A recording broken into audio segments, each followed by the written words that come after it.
vamos a tocar un tema que es el fluido, ¿verdad? Ustedes saben lo que es un fluido. Acá está. Si ustedes van a definir lo que es líquido, lo que es fluido, tienen que definir de tal manera que tenga todas estas características. Toda sustancia que se deforma fácilmente por acción de pequeñas fuerzas es líquido. Se deforma porque no tienen una forma propia. Los líquidos no tienen una forma propia. Ellos se van amoldando de acuerdo a las fuerzas externas que se le imponen, ¿verdad? Las moléculas del fluido cambian de posición. Una molécula de agua puede estar en la superficie, puede ir moviéndose a lo largo del fluido. Nunca están quietas. Siempre se mueven así, tipo unos movimientos continuos. Eso se llama, las moléculas son móviles. El aumento de la temperatura aumenta la agitación y se resbalan unas sobre otras, causando lo que se llama ebullición. La ebullición es si yo le pongo al líquido en un lugar donde aumenta la temperatura, ¿qué pasa con el agua cuando ustedes llegan a 100 grados Celsius? ¿El agua qué pasa? Hierve, ¿verdad? ¿Y qué hace el agua si se mueve? Se agita.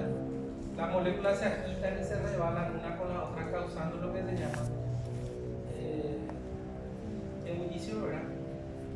Eso también es algo que caracteriza el aumento de temperatura causa.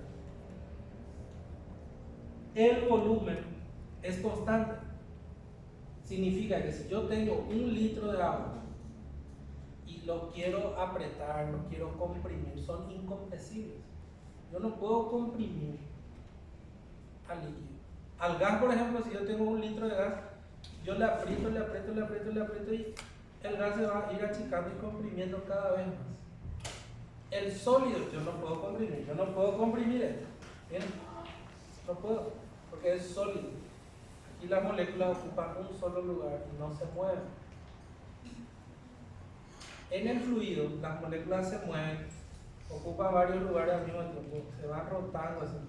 Y el volumen es constante. Yo aprieto esto y no voy a poder disminuir su volumen.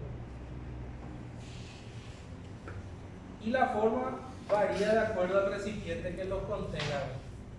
Si es un recipiente redondo, va a ser redondo. Si es cuadrado, va a ser cuadrado. Ellos adquieren la forma del recipiente que las contiene. Todo líquido, todo fluido tiene estas características. Se llaman las características del fluido. Son la densidad, el peso específico, la presión hidrostática, la viscosidad, la tensión superficial, la capilaridad.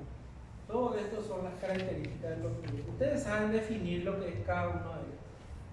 Ustedes distinguen lo que es densidad, por ejemplo, de viscosidad, o no, o solamente distinguen la palabra. Si yo te digo, por ejemplo, el líquido, ¿cuál es más denso? ¿Cuál líquido es más denso? ¿El agua o el mercurio? ¿Eh? ¿Cuánto pesa 1 litro de agua? 1 kilogramo. 1 litro de agua pesa 1 kilogramo. ¿Y 1 litro de mercurio cuánto pesa?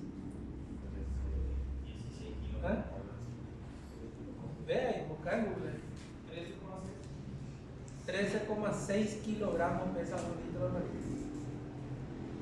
Porque el mercurio es más pesado, es un líquido metálico, es muy pesado. 1 litro de mercurio equivale a 13,6 kilogramos. ¿No vas a poder alzar 1 litro de mercurio? Puede que sí, ¿verdad? Si yo, por ejemplo, alzo, yo voy a alzar. Todavía no alza. Ramo. Pero es más pesado. Entonces la densidad viene a ser determinado la masa del fluido con el volumen, ¿verdad? Vamos a ir viendo cada una de ellas para identificar. ¿Qué es la densidad? La densidad es el cociente entre la masa y el volumen del líquido. Yo tengo que tener la masa, que es el peso del líquido, en un litro de ese líquido. O sea, si yo quiero saber la densidad de la Coca-Cola con respecto al agua, ¿puedo hacer el experimento? ¿Verdad? Puedo hacer. Tengo que comprar 1 litro de Coca-Cola y 1 litro de agua y colocarle en una pesa. ¿Cuánto pesa 1 litro de agua? 1 litro de agua pesa 1 kilogramo. Muy bien. ¿Y 1 litro de Coca-Cola? 1 litro de Coca-Cola pesa 1,2, 1,3 kilogramos. ¿Por qué es más pesado? Porque tiene 500 gramos de azúcar. No sé cuántas bolsas de azúcar usa 1 litro de Coca-Cola. Muchísimo. ¿Cuántas cucharas? No se ve nomás porque está ahí en la gasolina. Tiene gas. Le ponen el gas para que no sea muy pesado. Tiene 1 litro de Coca-Cola pesa 1,3. Tiene 300 gramos de azúcar. Prefiero comer nomás un bollo bien dulce. De dulce de leche. Más liviano. Que 1 litro de Coca-Cola. Algunos sí que toman la coca con el dulce de leche, con el bollo. Es peor, ¿no? Pero está bien, mientras es joven, mientras artesano, hay que aprovechar. Cuando sea viejo y esté enfermo, ya no va a tomar la cosa. La orina, miren la orina. La orina, por ejemplo, pesa un poquito más que el agua. Porque la orina tiene electrolitos, tiene urea, tiene creatinina, son proteínas que se eliminan por la orina, desechos celulares, y eso le da una mayor densidad. La sangre tiene mayor densidad que la orina. Hagan la prueba.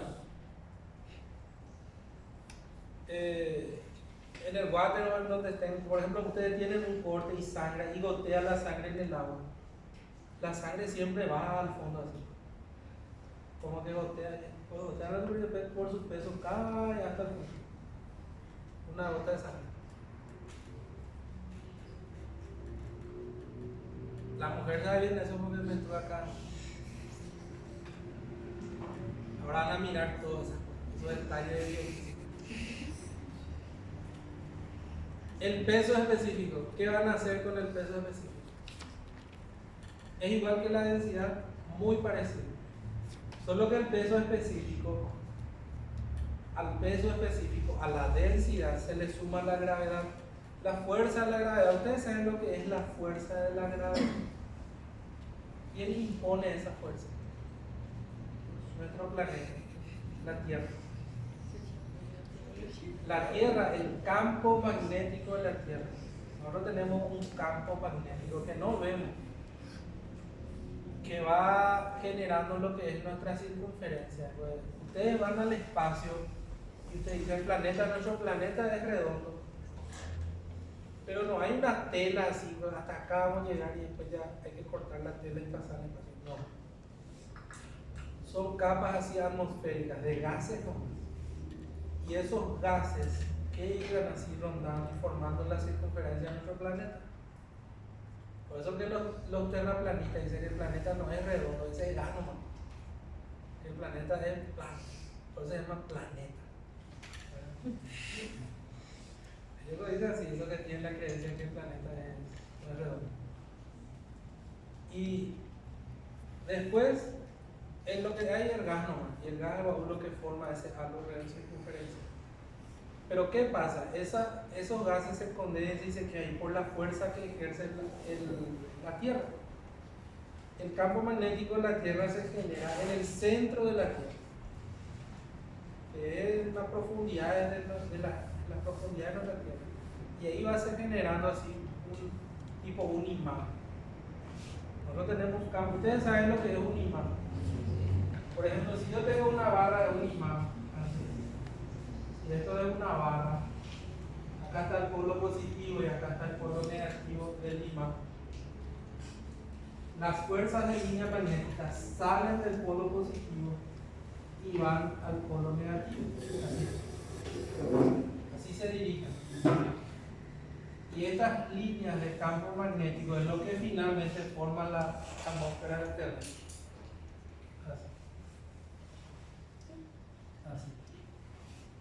lo positivo siempre le da al negativo. Entonces, siempre tienen que saber.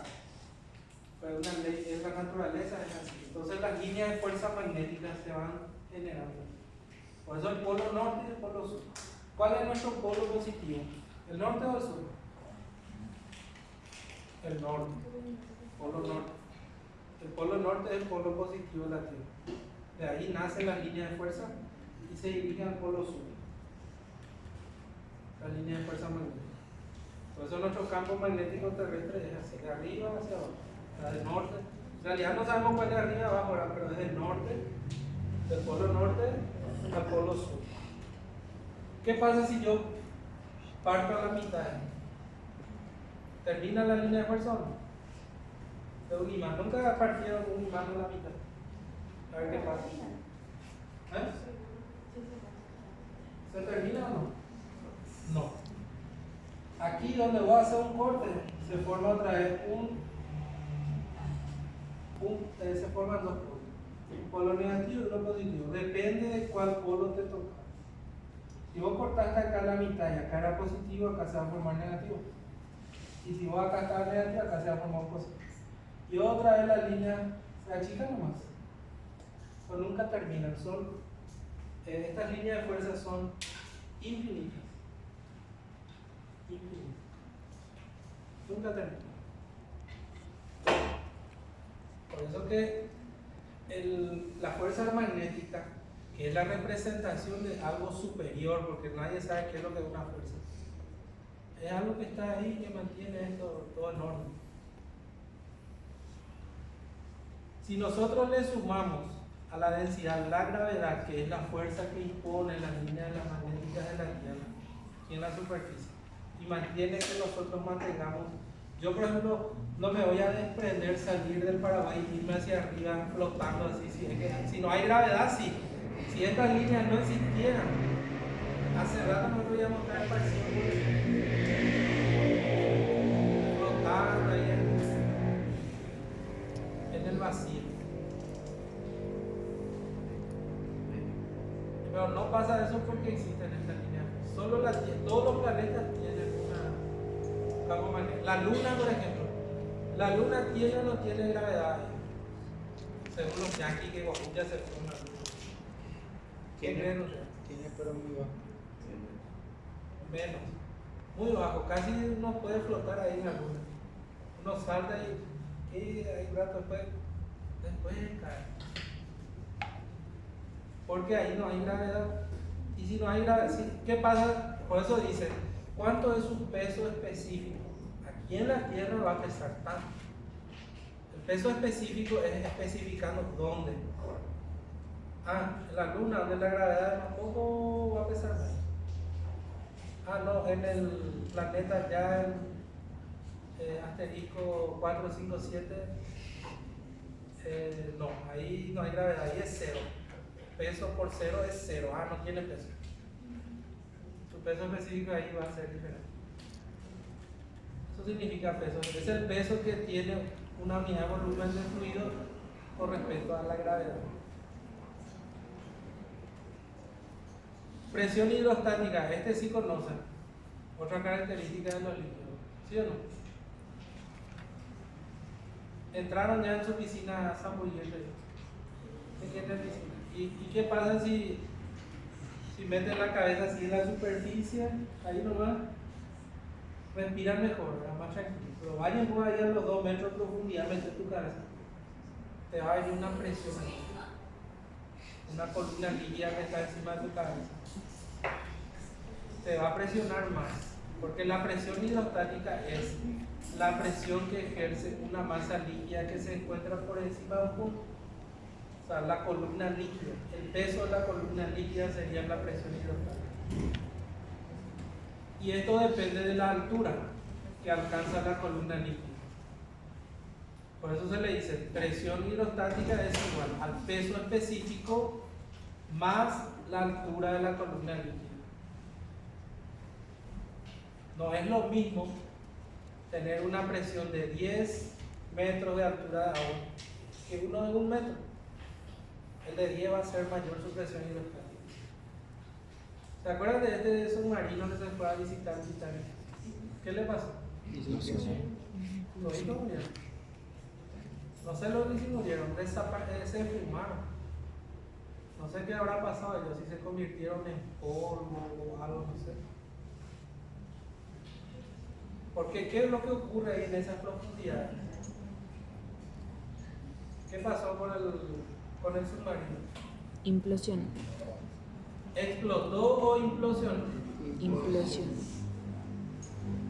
En vez de explotar hacia afuera, ¿qué pasó? Se apretó tanto, la presión hidrostática era demasiado, donde la presión atmosférica también era demasiado. Y desapareció. Y un rato. Como hizo Michael Jackson, simuló su muerte y estaba en Argentina, en Buenos Aires. Desapareció. Quería tener vida propia. Tranquilidad. O realmente desapareció y murió, se fumaba. Por eso que esa vida en la profundidad del mar es muy difícil que haya vida en las profundidades del mar. Porque si un animal va a vivir ahí, tiene que soportar esa presión hidrostática. A no ser que sea un ser espiritual más o menos ahí, sí, tipo Poseidón, el rey del mar, del agua, el dios del agua. Ellos por ahí van a sobrevivir ahí en las profundidades del mar.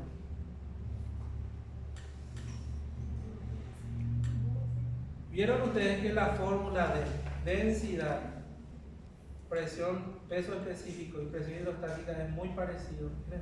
Densidad de masa sobre volumen. Peso específico es masa sobre volumen por gravedad, o sea, densidad por gravedad. Y presión hidrostática es densidad por gravedad por altura, que es peso específico por altura. Los tres son iguales. Se van sumando nomás su forma.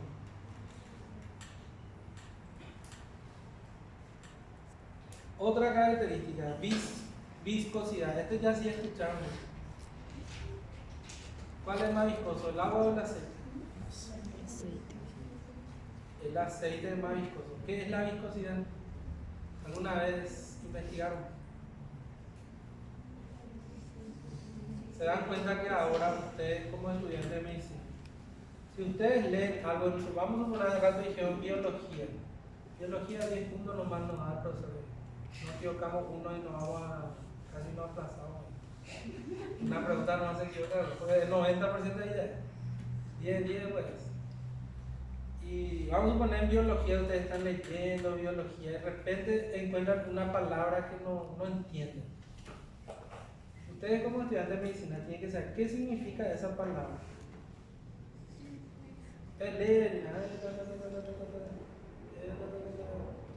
Después dice de repente una palabra, viscosidad, y pasan de largo y no saben lo que es esa palabra, están perdidos.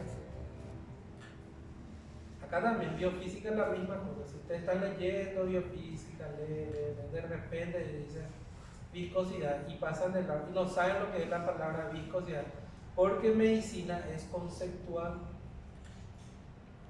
Por ejemplo, yo le digo esternón. Esternón es un hueso, ya saben que es un hueso por lo menos.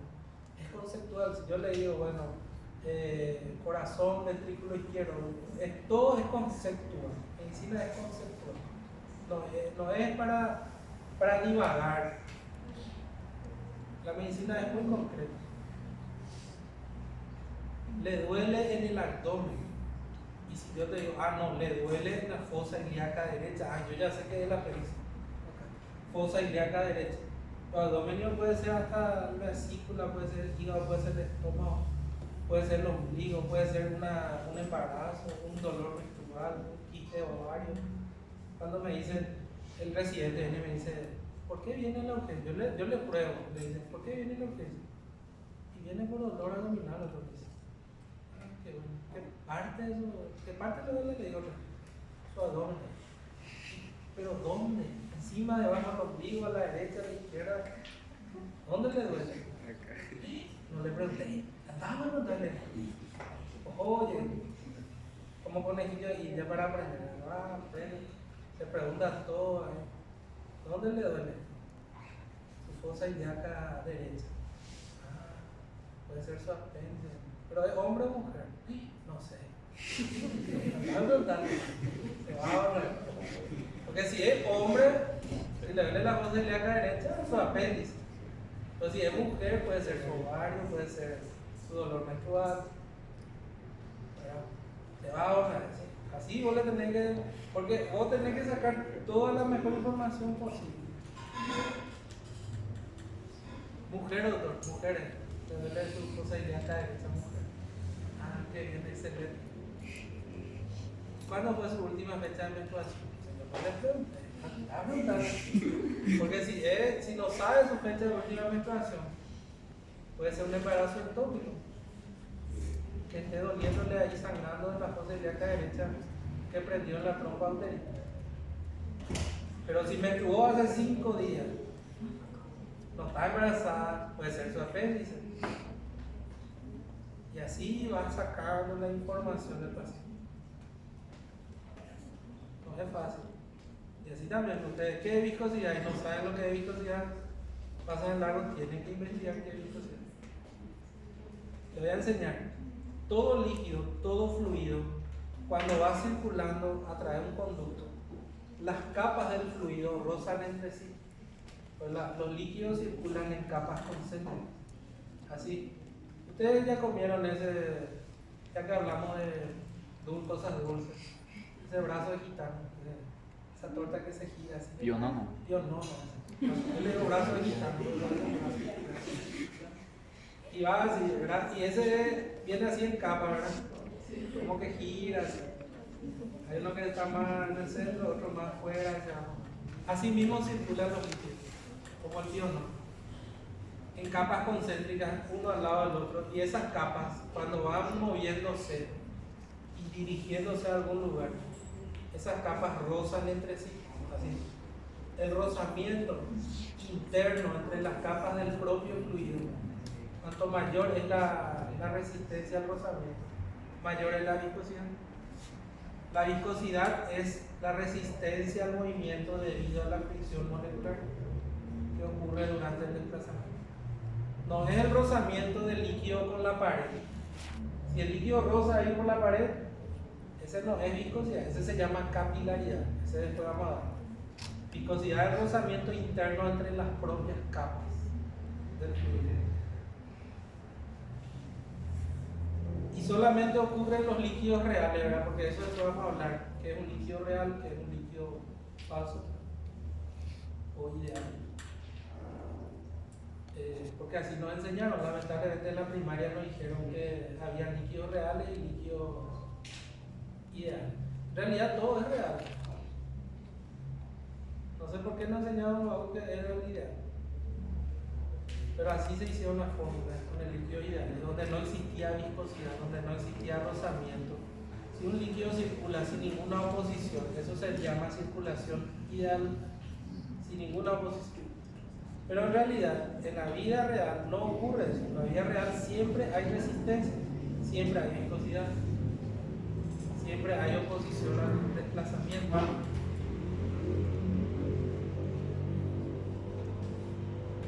Esto es la viscosidad, miren. Cuando las capas internas de un fluido rozan entre sí. Si yo tengo 1 litro de agua acá en esta mano y 1 litro de aceite y comienzo a derramar los dos al mismo tiempo, ¿quién se va a derramar todo más rápido? El agua. ¿Por qué? Porque tiene menos viscosidad. El aceite también se va a derramar, pero como el aceite tiene una mayor viscosidad, un mayor rozamiento entre sus capas, tarda un poquito más en caerse todo. Porque va rozando sus capas entre sí, entonces la viscosidad como que le resiste un poquito al movimiento. Por eso que la resistencia al desplazamiento del líquido se llama viscosidad. Viscosidad es una resistencia propia de los fluidos. Y cada fluido tiene su propia viscosidad. ¿Cuánto es la viscosidad del agua? 1. Eso se calcula, como ven acá, por través de una fórmula que es Pascal por segundo, porque viene a ser fuerza superficie, densidad, volumen, ten en cuenta muchas cosas. Y se representa, acá está la viscosidad del agua a 20 grados Celsius de 1. Se representa una unidad de medida. Una unidad de medida que se llama Poise o centipoise. ¿Quién es Poise? Poise es Poiseuille, un científico. Por eso le digo, ¿quién es Poise? Poiseuille es un científico que estudió la viscosidad. Y Poiseuille estableció todo lo que representa una circulación de un fluido en la realidad. Y él tuvo en cuenta la viscosidad. Y por eso, en homenaje a él, se llama Poise, la unidad de medida de la viscosidad. Acá está, al lado del 1. ¿Ven? ¿Ven el símbolo? Acá está el 1 y acá está el 5. ¿Ven o no? Sí. Qué mentiroso. No, hago nada. Quería preguntar, doctor, ¿es no el que hizo el experimento con la brea, con la gota de brea? ¿Con la qué? Con la gota de brea, la que experimentó el experimento más largo del mundo. ¿Con la gota de Brea, para examinar su viscosidad. Sí, creo que sí. También hizo varios experimentos. No conozco todas, pero él fue el que creó todas las leyes de los líquidos reales. Es más o menos Nikola Tesla de la electricidad y él es de los fluidos. Poiseuille fue el maestro de los fluidos. Muchísimos experimentos. No estoy seguro, pero capaz que es el único que puede. No tiene ningún símbolo. Pues ahí yo te digo, ¿cuánto es la viscosidad del agua? Un centipoise. ¿Y cuál es su símbolo? Gramo es G, M, metro es M, centímetro es cm. Y poise no tiene, porque es una unidad adimensional. No tiene dimensión. Se le dice nomás centipoise o poise en homenaje a Poiseuille, para recordarnos. Nunca van a ver un valor. Ustedes ya se hicieron un análisis de orina, ¿sí o no? Cuando se hagan un análisis de orina va a salir así: densidad de la orina, viscosidad de la orina, y aparecen los números y ustedes dicen, ¿para qué el médico quiere saber? Claro que queremos saber si la orina es muy densa, muy concentrada, es porque está perdiendo muchos electrolitos y el paciente se está deshidratando. Si la orina es más diluida, es porque el paciente está más bien hidratado. A veces viene un paciente en la urgencia, está seca, le ven su orina, está amarillo, oscuro, maloliente, porque está deshidratado. Le ponen 1 o 2 litros de suero, después viene a controlar su orina, ya está más claro, más diluido, ya orina mejor ahora, está más hidratado ya. Se puede ir ya a su casa, le dan su alga, deshidrató todo el día. La viscosidad de la sangre es, creo que, uno de los líquidos. Nosotros sabemos que el líquido real más importante que tenemos y que tenemos que aprender es la sangre. La sangre, ¿cómo está compuesta? Ustedes saben lo que es la sangre. ¿Cómo está compuesta? Por Cristo. Hematocrito. ¿Cómo está compuesta la sangre? Hematocritos. Plasma y células, ¿sí? Después, glóbulos rojos, glóbulos blancos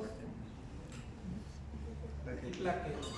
Oye, o sea, yo puedo dividir a la sangre en 2 niveles: líquido, que es el plasma, y células, que son las células rojas, blancas y plaquetas. O sea, yo puedo tener acá células y líquido. Mezclando estos dos se forma la sangre. ¿Vieron? El plasma es la parte del líquido y la celularidad es el rojo, el blanco y la plaqueta. Muy bien. ¿De qué depende la viscosidad de la sangre? Depende de 3 factores. Acá están. Los 3 factores por los cuales depende la viscosidad de la sangre. La sangre puede estar. ¿Qué pasa si yo tengo una sangre muy diluida, con menos viscosidad? La sangre va a circular más rápido, más líquida, más fluida, va a tener menos resistencia. Entonces mi corazón va a estar así tipo taquicárdico más o menos. Voy a tener taquicardia porque mi corazón la sangre va a ir rápidamente circulando por el aparato circulatorio, porque es bien fluido. En cambio, si nuestra sangre es más viscosa, la sangre va a tener una mayor resistencia para circular, entonces va a circular mucho más lento y va a comenzar a tener una circulación más lenta. ¿Y cuáles son los factores que rigen eso? Estos tres: la temperatura, el hematocrito y el calibre de los vasos. Les voy a enseñar. Vamos a hablar primero de la temperatura. ¿Qué pasa con la temperatura? Si aumenta la temperatura, si la temperatura es alta, disminuye la viscosidad. Esa es la ley. Ustedes ya le vieron a un sobrinito de ustedes teniendo fiebre. ¿Cómo se pone su cara?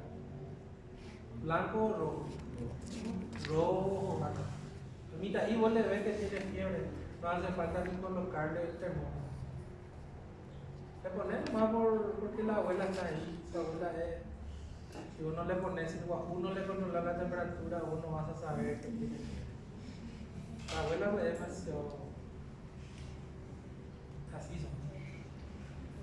El doctor no le controló luego la temperatura, le puso nomás ya la dilución. Te das cuenta todo lo que. En cambio, vos le pones el termómetro y te dices, este sí le pones. Yo hace rato ya pillé que tiene fiebre, pues su cara está rojo, así se ríe, parece una cara de manzana. Manzana roja. Ustedes también cuando tienen fiebre va a estar roja. ¿Por qué? Porque hay un aumento de la temperatura que hace que la viscosidad de la sangre sea menor y la sangre circula con mayor viscosidad, con menor viscosidad, menor resistencia. Entonces la sangre circula más rápido y todo el cuerpo se queda más rojito porque la sangre fluye muy rápido. Las manos se quedan más rojo, todo está más rojo por la circulación rápida. El nequito va a tener taquicardia, le controlan su latido cardíaco, así es, rapidísimo, por la taquicardia que genera la fluidez. Si baja la temperatura, ¿qué va a pasar con la viscosidad? Va a aumentar. Por eso que en el frío la sangre circula más lento. Y nosotros también, ¿verdad? En el frío nos cuesta muchísimo más levantar. Nos cuesta muchísimo más hacer alguna actividad física. Todo por eso. Que la sangre es más viscosa. Y en el frío comienza a doler más los músculos. Te duele las articulaciones, te duele el músculo. Aumenta la presión. Porque el corazón, ¿qué tiene que hacer? Bombear la sangre. ¿Qué pasa si la sangre tiene resistencia para moverse? El corazón tiene que bombear con mayor fuerza, generando hipertensión. Por eso las crisis hipertensivas son más delicadas durante el invierno. Parece una paradoja lo que digo, porque siempre ustedes van a relacionar calor, hipertensión. Mucho sol, hipertensión. No, frío es lo que causa hipertensión. En el frío las presiones aumentan. Es más riesgo de infarto en el invierno que en el verano. Más riesgoso. ¿Por qué en el invierno? Porque la sangre es más viscosa. Si ya tiene un trombo ahí en la arteria coronaria y donde la sangre fluida pasa fácilmente, pero una sangre con mayor resistencia no va a pasar, va a tener un infarto mucho más fácilmente en invierno que en verano. Por eso mi abuelo murió, tuvo su infarto cuando se bañó, porque él se bañó en agua fría. Y al bañarse todo hizo vasoconstricción, aumento de la viscosidad y todas esas cosas. Y ahí tuvo su ataque. Segundo factor que afecta a la viscosidad. el hematocrito. Hematocrito.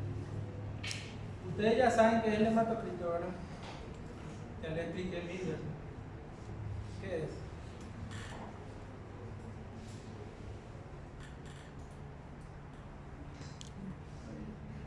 La sangre de Cristo, ¿verdad? No. No es como dice el hematocrito. Cristo. Por el chulear. ¿O qué es el hematocrito?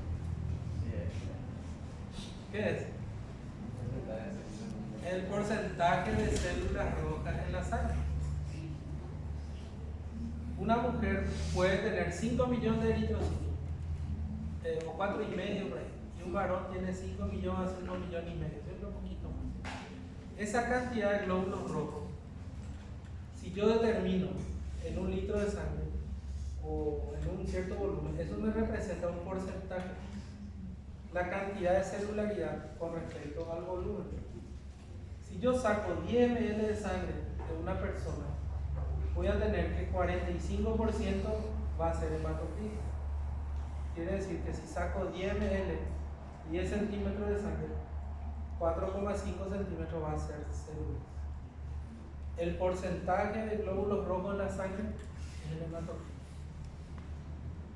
¿Y de qué me sirve a mí saber el hematocrito? Pues el hematocrito pues, es un valor relativo. Yo puedo tener 5 millones de sangre, 5 millones de glóbulos rojos, y si mi plasma es mayor, mi hematocrito va a ser menor, porque al tener más volumen, el porcentaje baja. Entonces, si tengo poco volumen, el porcentaje de la celularidad aumenta. Por eso que los pacientes deshidratados que tienen dengue tienen un hematocrito muy alto. Por eso que antes se diagnosticaba el dengue con el hematocrito. Viene el paciente, síndrome febril, vómito, diarrea, dolor abdominal. Queremos saber si es una gastroenteritis, dengue, lo que sea. Le piden su hemograma, su hematocrito muy alto, está muy deshidratado. ¿Qué hay que hacer? Hidratarle. La única forma de bajar el hematocrito es hidratando al paciente. Y yo sé que está grave. Suele subir a 60 y eso es el hematocrito. Valor normal es 45. 40, 45. Con hematocrito normal de 45%, la sangre tiene una viscosidad de 3. Si aumenta el hematocrito, aumenta la viscosidad de la sangre. Y es lógico, ¿verdad? Si hay menos plasma y más células, la sangre va a circular con mayor resistencia, mayor rozamiento, mayor viscosidad.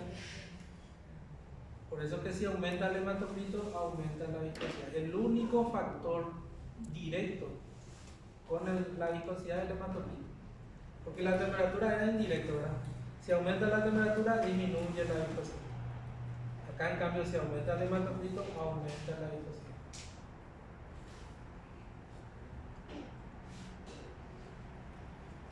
Este es el hematocrito normal, miren, 4,5. Este es una anemia. El paciente con anemia pierde el glóbulo rojo. Tiene más plasma que el glóbulo rojo. Caso de hematocrito, ¿cuánto sería caso de hematocrito? 15 por ahí. Acá hay 10, 15. Acá tenemos 10, 20, 30, 45. Y esta es la policitemia. La policitemia es una enfermedad que se le llama policitemia vera. Policitemia vera. Es una patología donde las personas producen excesivamente glóbulos rojos, donde la médula está hiperactiva, la médula ósea produce muchos glóbulos rojos. Produce. Y genera un aumento de la viscosidad. Estos pacientes tienen que donar sangre cada semana. Si no dan su sangre, mueren. Pueden tener un paro cardíaco. Entonces ellos donan a veces 2 veces por semana, una vez. Son donadores frecuentes. De por vida tienen que estar así. Porque no hay tratamiento, hay que dar sangre, ¿no? Tienen que donar. O sacarse su sangre, ¿no? Si no va a morir. Al revés, la anemia. Ellos se están descargando y hay gente que quiere cargarse de eso. ¿Ustedes aceptarían una transfusión de sangre? ¿Sí o no? ¿Ustedes aceptan los musulmanes la transfusión de sangre? ¿Transfusión de sangre aceptan por la religión? ¿Y los testigos de Jehová lo que no aceptan?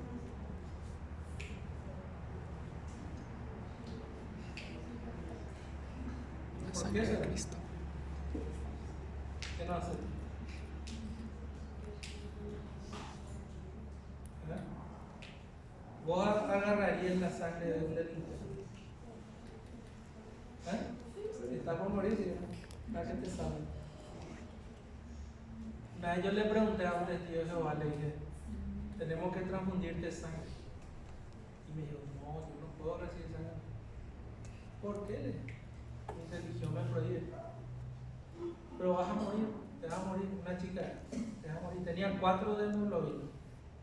Sangrada hasta la nariz, la boca, el ojo. Tenía un tumor que se llama coriocarcinoma.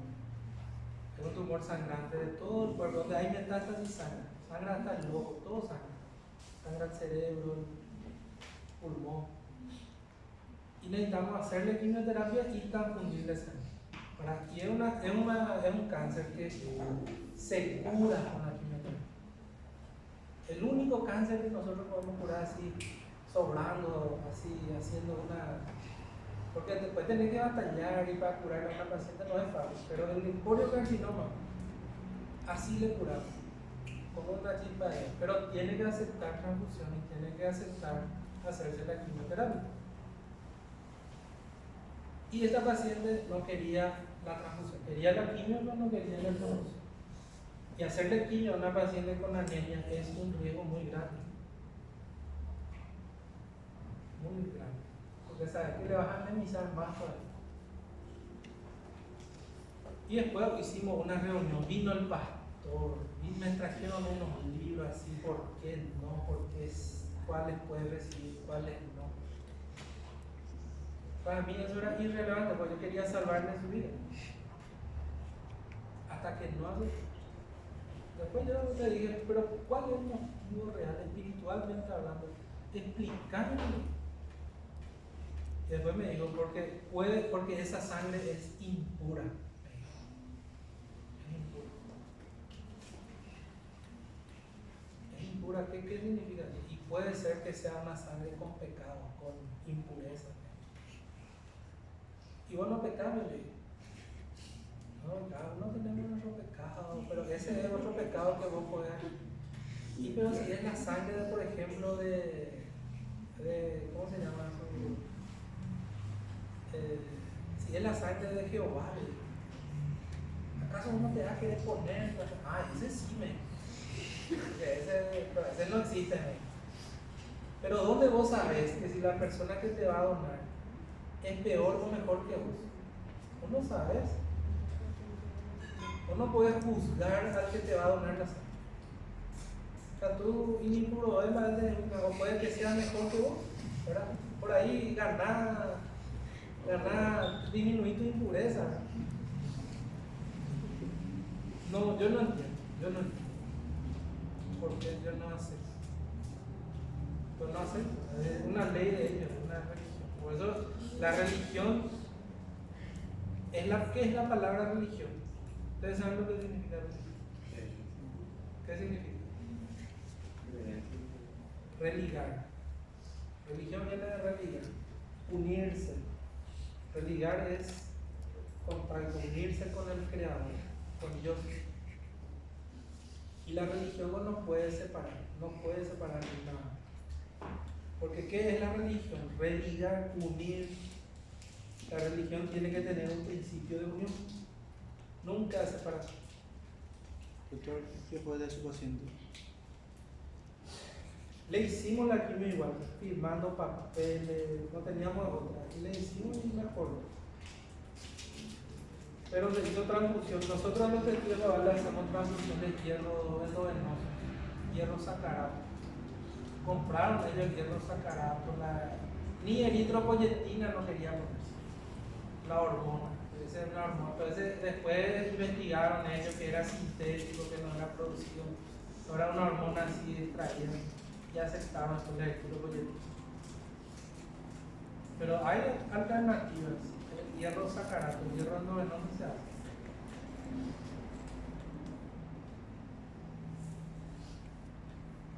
El tercer factor que afecta a la viscosidad, calibre en los vasos. Los vasos son de diferentes tamaños. La aorta es enorme, así se dilata. Y a medida que se alejan los vasos se van achicando, llegando hasta un cierto punto que los vasos más pequeños, de menor calibre, hasta 1 centímetro más o menos, ya van aumentando. Cada vez que los vasos se achican, la viscosidad va aumentando. La sangre se va volviendo cada vez más lenta. Cada vez más lenta. Y eso es lo que se llama aumento de la viscosidad por la disminución del calibre de los vasos. Es lógico, ¿verdad? Porque cada vez que los vasos se achican, la viscosidad va a aumentar. ¿Por qué? Porque las capas del fluido se rozan con mayor fuerza. Cuanto más pequeño el calibre, mayor viscosidad. ¿Vieron? Es un factor inverso también. Es como el hematocrito. El hematocrito es el único que es directo. Aumenta el hematocrito, aumenta la viscosidad. Disminuye el calibre de los vasos, aumenta la viscosidad. Excepto en los vasos más pequeños. Existen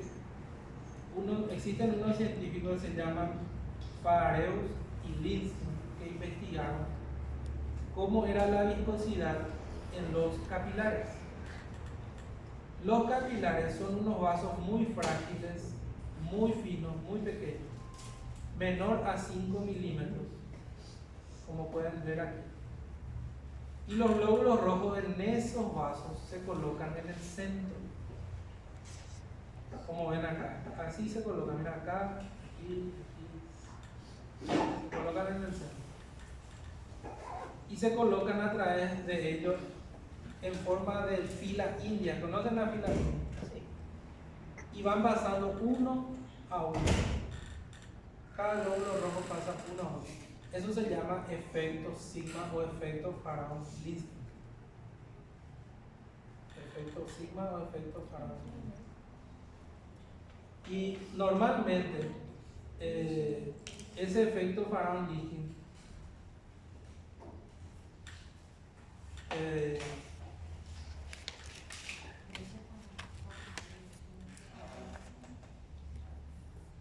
y por eso que el efecto Faraón-Linsky se ve en los capilares más pequeños. Esos capilares de pequeños calibres, en ellos no aumentan la viscosidad.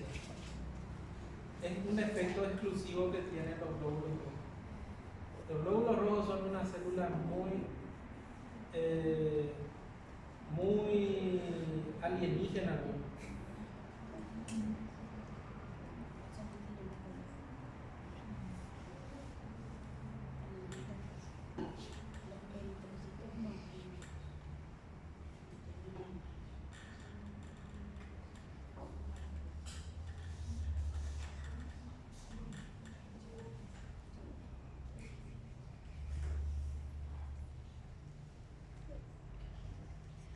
Y los glóbulos rojos se pueden adaptar a los vasos pequeños. Los glóbulos rojos son como un plato. ¿Conocen el plato? Cuando van a pasar, ellos se doblan así. Es como que doblar el plato y se afinan y pasan uno por uno. Son flexibles y tienen la forma de capacidad de acomodarse a los espacios pequeños y pasar así como ven en filadillo. Por eso el calibre de los vasos pequeños no aumenta la viscosidad. Solamente en los vasos menores a 5 milímetros ocurre eso. Muy bien. Tensión superficial, otra característica de los líquidos. Esto sí que es una propiedad en donde actúan fuerzas de cohesión hacia el interior del fluido. Es como si fuera una fuerza. No hay que confundir viscosidad con tensión superficial. Viscosidad es rozamiento, fricción, resistencia al movimiento. En cambio, tensión superficial es cohesión, es como una fuerza de atracción entre las capas entre las moléculas de un fluido. Por ejemplo, si aquí todos somos moléculas de agua, es como si hay una fuerza entre todos nosotros que nos va a hacer unir así, mantenernos cerca uno al lado del otro. Esa fuerza que actúa a través de las moléculas del fluido para mantenerlos cerca uno al lado del otro se llama fuerza de tensión superficial. Es una fuerza, no es una resistencia. Por eso dice, es una fuerza que actúa traccionando hacia adentro, que hace que la superficie del líquido se contraiga y se resista a estirarse o a romperse. Ustedes hagan la prueba, lo que tienen ahí un vaso, si tienen un vaso de agua así, den la vuelta y muevan, y de repente, por más que hagan rápido, las moléculas se juntan todito otra vez, se juntan y se atraen así. Nunca se pueden, yo no puedo cortar al agua por la mitad. Voy a poner acá, como hizo Moisés, Moisés rompió el mar así, rompió la fuerza de tensión superficial. Pero hizo, no sé cómo hizo, pero a ella le ayudó a alguien superior.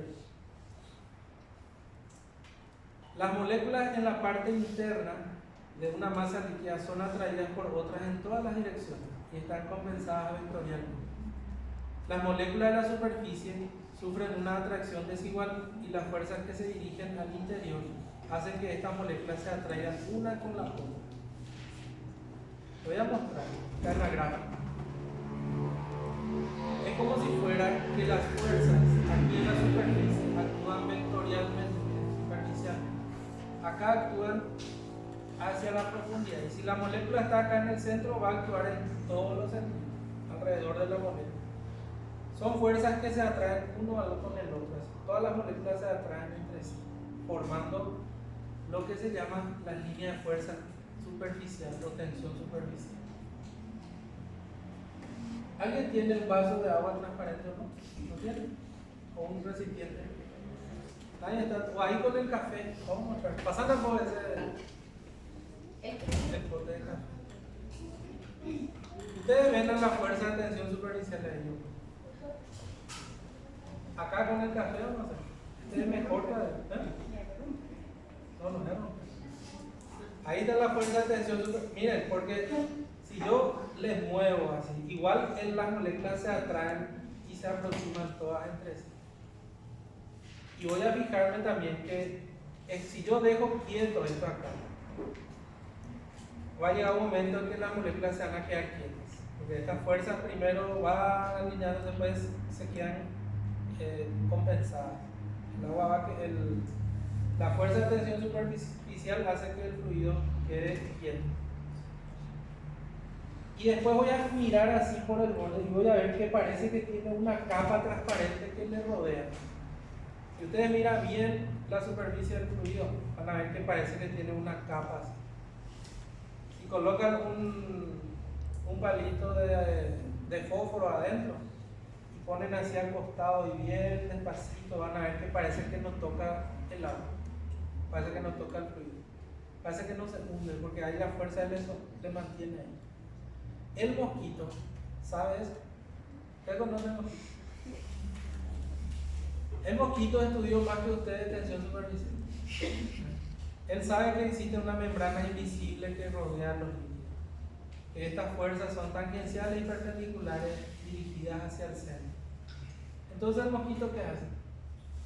Se posa en el agua tranquilamente. Lo único que él hace es doblar su patita acá. Al doblar su pata, él sabe que esta membrana transparente no le va a hundir. Entonces él se posa, pone su huevo, que la es allí, el vector.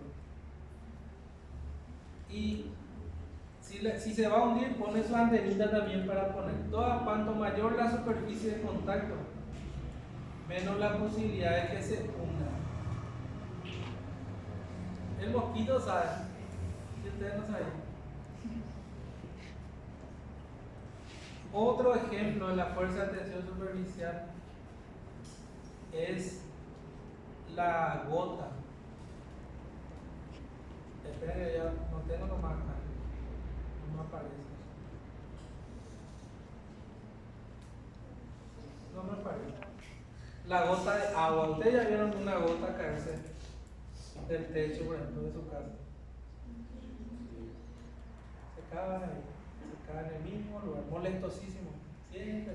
Pero cuando las moléculas vienen ahí una montonada de moléculas, todas vienen juntas así, formando la gota. La gota existe gracias a la fuerza de tensión superficial. La gota de agua, la gota de aceite. Entonces, ¿qué es la tensión superficial? Es una fuerza de atracción intermolecular.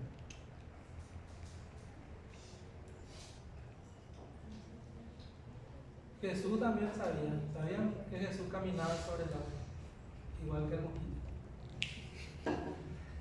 ¿Qué parte de la Biblia está Jesús caminando por el agua? ¿Cómo crees? ¿Eh? Yo creo, si el mosquito camina porque Jesús es más inteligente que el mosquito. Si un barco no se hunde, pero bájale a Jesús. Un barco que pesa toneladas. El que construyó los barcos también, el Titanic, por ejemplo, ¿cuánto pesaba el Titanic? ¿Y por qué no se hunde? Porque tiene contacto con la fuerza de tensión superficial. Si le ponen al Titanic de punta, se va a hundir. O si le ponen así, donde tiene fuerza de contacto, mayor superficie, como las canoas también, ¿verdad? Las canoas, si vos colocas una canoa de punta en el agua, se va en el fondo. Pero colocas una canoa así, planita, ahí sobre la, no se hunde, te sube, no se hunde, te sube bien, no se hunde. No se hunde. Por la fuerza de tensión superficial. Yo creo que Jesús puso así un cartón, algo por su piel, era un isopor, y corrió ahí por el mar. Mediterráneo, creo que era por el mar, no sé dónde era aquel mar de.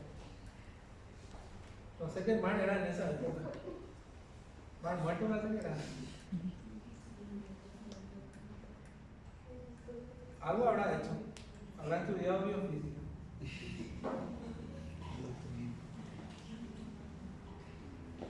La tensión superficial también es muy importante en estos dos lugares, en los pulmones y en la bilis. ¿Alguna vez escucharon que un niño puede nacer prematuro y que puede morir asfixiado y morir y resistir poco tiempo en el ambiente porque sus alveolos se pueden colapsar? Los alveolos son pequeños saquitos de aire, así que cuando nosotros inspiramos y expiramos, los alveolos aumentan, disminuyen de tamaño. Son pequeños saquitos de aire. El aire entra, dilata el alveolo y después sale. Y el alveolo se achica de vuelta. Pero el aire que nosotros respiramos es húmedo. Acá hay humedad. Entonces, ¿qué pasa si entra aire con agua en los pulmones? Por dentro se va a humedecer. Se va a quedar húmedo adentro. El alveolo es húmedo por dentro. ¿Y qué pasa si ustedes tienen un pequeño hule? Porque el alveolo es como un hule, un saquito. ¿Qué pasa si el hule se moja por dentro y las paredes se tocan? Se quedan pegadas. Cuando vos quieras despegar eso no vas a poder, porque la fuerza de tensión superficial va a hacer que las moléculas del fluido no despeguen eso y se rompa el hule o el alveolo. Eso se llama colapso alveolar, rotura alveolar. Nosotros antes, cuando era época de San Juan y hacíamos el San Juan en nuestro colegio, cuando eso no se vendía la Coca-Cola en latita ni como hoy así en vasitos, no había los vasitos, había hule y hule con paquitas. Había la paquita, el hule, ¿verdad? Ese hule blanco, normal, y ahí se cargaba la Coca-Cola. Es que uno de naranja, Fanta, se colocaba medio litro de gaseosa ahí, porque las gaseosas venían solamente en botellitas. Cuando era San Juan, uno podía tener tu botellita ahí por decirle ya a tu novia con otro le va a romper por la cabeza. Entonces se venían en hule las gaseosas. vos tomás. Cuando tomabas todo tu gaseosa, vos veías, nunca tomabas todo, porque era imposible aspirar todo, porque quedaba ahí la fuerza de tensión superficial en el pulmón. Y vos querías tomar todo, te sobraba ahí un 100 ml por ahí. No podías tomar todo, siempre vos perdías.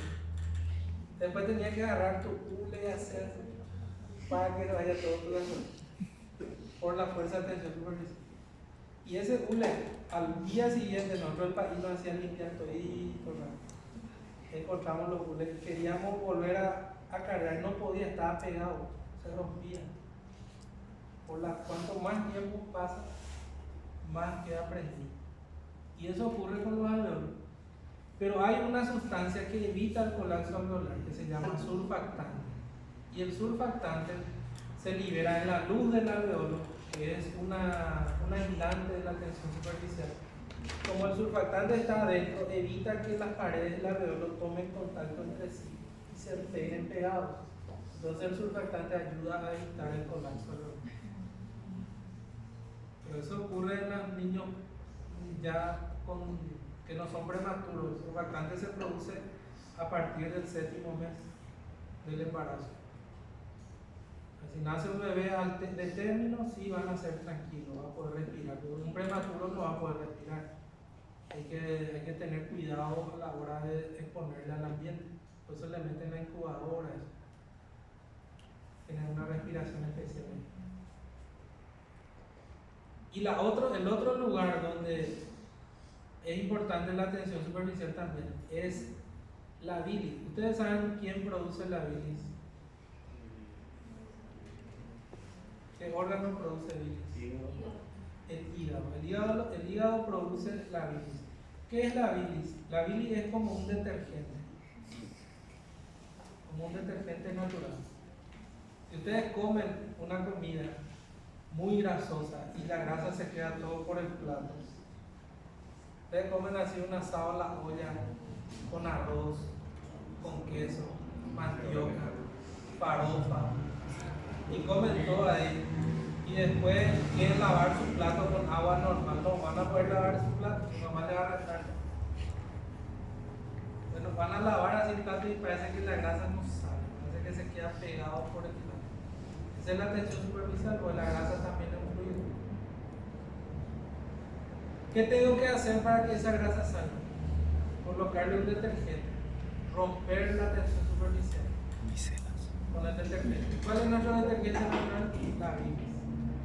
Cuando ustedes comen una comida muy grasosa, la grasa viene y se queda pegado acá en el duodeno, en el yeyuno, lleno de grasa en la luz del intestino. Y viene la bilis y limpia todito. Para eso es la bilis. La bilis es nuestro detergente natural. Y por último, capilaridad. ¿Qué es la capilaridad? Recién le expliqué. Es el rozamiento del líquido con la pared. Se debe al ascenso y descenso de los líquidos por la pared de un conducto. Se basa en la tensión superficial también, pero es el rozamiento entre las capas del líquido con un material sólido o del líquido con líquidos si son de la misma especie, fuerza de adhesión y de cohesión. Cuando predomina una de estas fuerzas, la capilaridad puede ser vista como más capilaridad o menos capilaridad. Voy a mostrarles enseguida. ¿Se acuerdan de estas dos fuerzas? Adhesión es líquido con sólido. Por ejemplo, si yo miro al café, el café tiene muy poca adherencia a la pared de este recipiente. Miren, se resbala muy bien. Tiene poca capilaridad. ¿Por qué tiene poca capilaridad? Porque tiene mucha fuerza de cohesión. O sea, la fuerza líquido con líquido predomina con respecto a la fuerza del líquido a la pared, que es la fuerza de adhesión. Voy a mostrarles. Por ejemplo, el agua. Miren, el agua tiene mayor fuerza de adhesión, de adherirse a la pared, y menos fuerza de cohesión. Entonces, es como que el agua sube y moja las paredes.